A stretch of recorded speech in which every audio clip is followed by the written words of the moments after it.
Jadi kamu mau tahu strategi apa yang ampuh untuk naikin omset bisnismu sampai berlipat-lipat? Nonton sampai habis biar kamu dapat semua strateginya. Kalau kamu punya bisnis, kamu pasti mau bisnis kamu untuk berkembang kan? Dan memang harus kita akui kalau mau bisnis itu untuk berkembang, berarti bisnis itu harus mampu untuk mendatangkan transaksi baru secara terus-menerus. Bahkan kalau bisa penjualannya itu naik terus. Waktu itu aku ada baca buku The Lean Startup by Eric Rice. Dan aku baca ada satu hal yang benar-benar menarik banget. Menurut buku ini, semua bisnis yang sukses dan bisa terus grow pasti memiliki yang namanya engine of growth. Bahkan ini adalah strategi yang digunakan oleh banyak bisnis-bisnis dan juga startup untuk menaikkan omset mereka 2 kali bahkan sampai 3 kali lipat. Apaan tuh engine of growth? Jadi, engine of growth adalah strategi yang digunakan oleh suatu bisnis untuk terus mendatangkan customer baru dan mendorong sales biar bisnisnya itu bisa terus berkembang. Nah, ada 3 engine of growth. Yang pertama, sticky, yang kedua, viral, yang ketiga, paid. Bisnis yang sukses-sukses itu biasanya unggul di minimum 1 dari antara 3 engine of growth ini.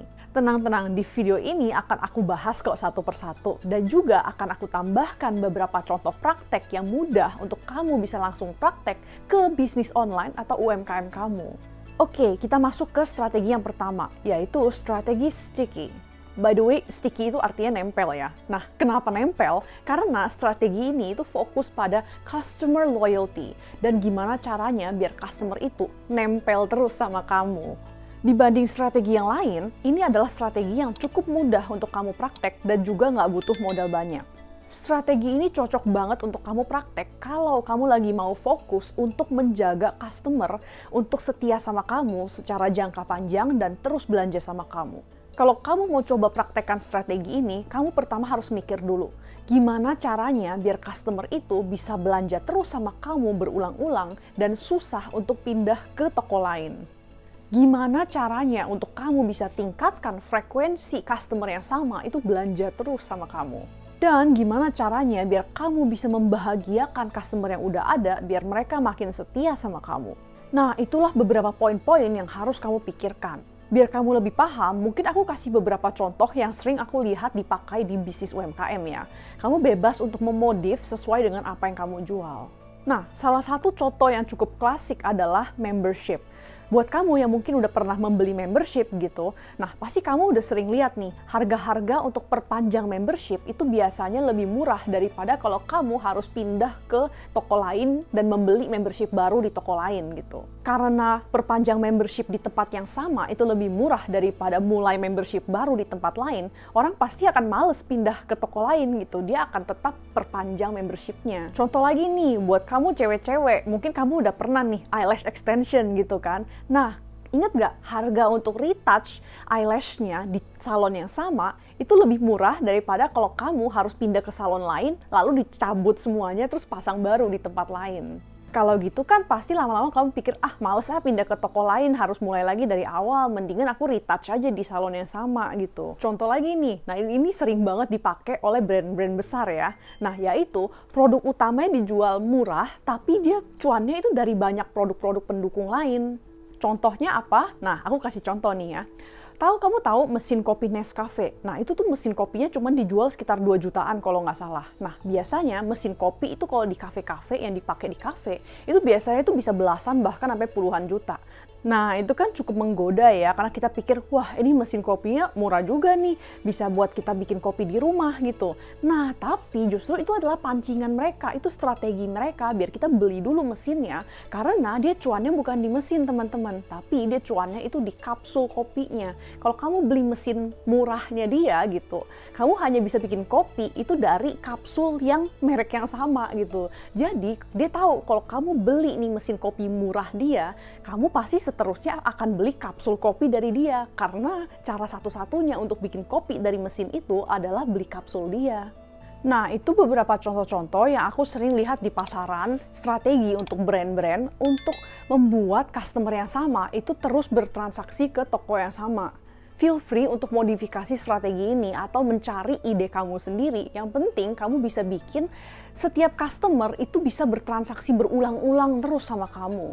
Kuncinya customer loyalty dan repeat order. Nah, strategi kedua yang bisa bikin omset bisnismu itu naik berlipat-lipat adalah strategi viral. Kalau strategi sticky tadi itu fokus pada customer loyalty, strategi viral itu lebih fokus pada customer referral. Jadi strategi ini itu fokusnya cari cara gimana biar produk kamu itu bisa tersebar dari orang ke orang seperti virus. Dan juga gimana caranya biar customer yang udah ada itu mau untuk merekomen atau mengajak teman-temannya untuk ikut beli juga sama kamu.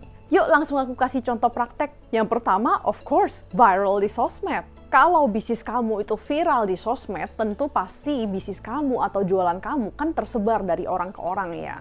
Tapi tenang-tenang, cara satu-satunya itu nggak harus viral di sosmed kok. Tapi memang biasanya akan sangat membantu kalau kamu juga melibatkan sosmed atau semacam referral. Yuk langsung aku kasih contoh praktek strategi viral selain di sosmed. Pertama, customer bisa jadi reseller kamu.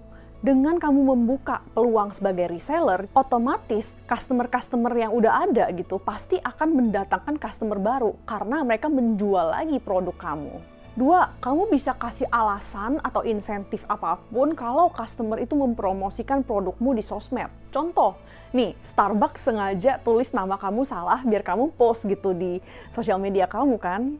Di situ pasti brandnya Starbucks itu akan kesebar ke banyak banget orang. Next, kamu juga bisa bikin harga paket untuk customer yang membawa teman. Misalnya, paket berdua, paket bertiga, paket berlima, dan seterusnya. Atau kamu juga bisa kasih suatu bonus kepada customer yang mengajak temennya atau merefer temennya untuk beli sama kamu. Nah, banyak banget kan variasi yang bisa kamu lakukan. Yang paling penting adalah gimana caranya biar customer yang udah ada sekarang mau untuk ajak temennya atau kenalannya untuk ikut menjadi customer kamu juga. Strategi selanjutnya yang bisa naikin omset bisnismu adalah strategi berbayar. Sesuai dengan namanya, strategi ini memanfaatkan iklan berbayar apapun untuk bisa menjangkau customer baru di luar dari teman-teman atau kenalan customer kamu yang sekarang. Nah, ini jujur contohnya banyak banget ya. Instagram Ads, TikTok Ads, Google Ads, YouTube Ads, Ads di marketplace, Ads di sosmed, endorse, paid promote, pokoknya iklan berbayar apapun. Ini adalah strategi yang paling umum digunakan karena hampir semua bisnis pasti pernah memasang iklan, baik itu iklan online atau iklan offline. Tapi sayangnya dibanding dengan dua strategi yang tadi, iklan yang ini memang membutuhkan modal. Tenang, keluar modal untuk iklan itu boleh banget kok. Yang penting, penjualan yang kamu dapat setelah pasang iklan itu harus lebih besar daripada biaya iklan yang kamu keluar. Dan besarnya itu harus cukup untuk kamu pasang iklan lagi. Contohnya gini, kamu keluar uang 1 juta untuk ngiklan. Dari situ kamu dapat penjualan sebesar 10 juta. Nah, cukup kan untuk kamu pasang iklan lagi? Nah, kalau gini worth it dong. Nah, aku ada satu tips nih biar iklan kamu itu nggak boncos. Yaitu pastikan apapun yang kamu iklankan atau yang kamu jual itu udah cocok dengan customer kamu. Karena iklan itu tujuannya untuk mempush produk kamu biar dilihat oleh orang banyak. Tapi kalau apa yang kamu jual itu ternyata nggak diinginkan atau nggak dibutuhkan sama customer, ya tentu sama aja nggak ada yang beli. Atau bisa juga nih, produk kamu tuh sebenarnya udah bagus banget, tapi kamu ngiklannya ke orang yang salah. Nah itu kan pasti nggak works juga ya. Jadi produknya harus tepat dan juga kamu harus ngiklannya ke orang yang tepat. Mungkin kamu bingung, dari 3 strategi tadi, mana nih yang paling tepat buat aku? Nah, ini tergantung dari apa produk yang kamu jual dan juga gimana perilaku customer kamu. Jadi, bebas untuk kamu coba-coba berbagai strategi sampai kamu menemukan satu yang paling efektif untuk mendatangkan customer baru buat kamu. Kalau kamu baru pertama kali mulai jualan dan kamu nggak pernah coba strategi apapun, aku sarankan untuk kamu coba praktek satu strategi dulu, lalu kamu lihat itu hasilnya berhasil atau enggak. Kalau nggak berhasil, stop dan coba strategi baru. Kalau berhasil, keep it dan tambah strategi baru. Lama-lama pasti kamu menemukan kombinasi strategi yang cocok banget untuk terus mendatangkan customer ke bisnismu. Kalau kamu udah nonton sampai sini, coba komen amin jualanku rame ya, biar aku tahu. Nah, sejauh ini aku udah bahas strategi biar kamu bisa datengin customer baru. Tapi masih banyak lagi strategi bisnis lainnya yang belum sempat aku bahas, seperti cara biar bisnismu bisa bersaing tanpa harus sering-sering kasih diskon. Kabar baik karena sudah aku rangkum semua tips terbaik aku dari 6 tahun pengalaman bisnis di video yang ini biar kamu juga bisa jago jualan online. Thank you udah nonton dan sampai jumpa di video ini.